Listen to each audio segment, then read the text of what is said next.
Magandang araw sa ating lahat.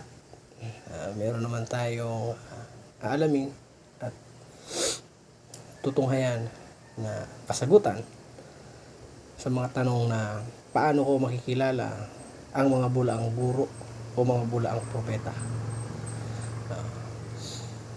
Sa Biblia, binalaan tayo ni Jesus na maraming bulaang Kristo o bulaang propeta, bulaang guro ang lalabas at magtatangkang dayain kahit ng mga hinirang ng Diyos, ayon sa Matthew chapter 24. Kaya maging sa sulat ni Apostol Pedro sa chapter 2 verse 3 and 3 at sa Judas 17 to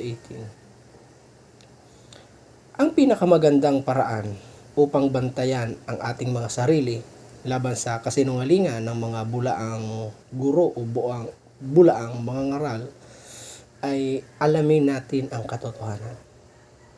Upang makilatis ang mali, kailangang pag-aralan kung alin ang totoo. Ang sinumang mananampalataya na marunong gumamit ng salita ng katotohanan, according sa 2 Timothy chapter 2 verse 15, at masikap na nag-aaral ng salita ng Diyos, ay kanyang makikilatis ang maling doktrina.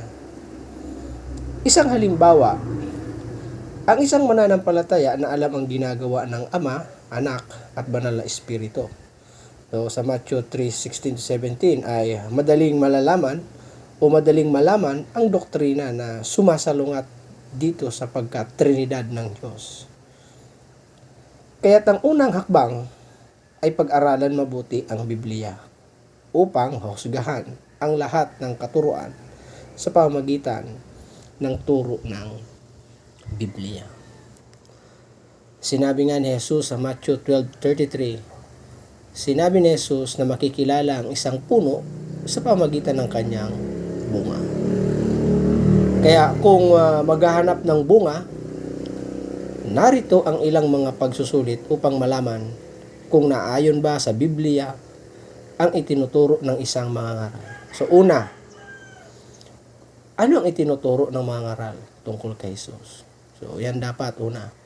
Na dapat ang itinuturo ng mangangaral na ito tungkol kay Jesus ay doon sa Matthew chapter 16 verse 15 to 16. So tinanong ni Jesus ang kanyang mga alagad. Sinabi niya dito, ano ang sinabi ninyo kung sino ako? Ano ang sabi ninyo kung sino ako? Sumagot si Pedro, sabi niya, ikaw ang Kristo, ang anak ng Diyos na buhay. So dahil dito sa sagot ni Pedro, tinawag siya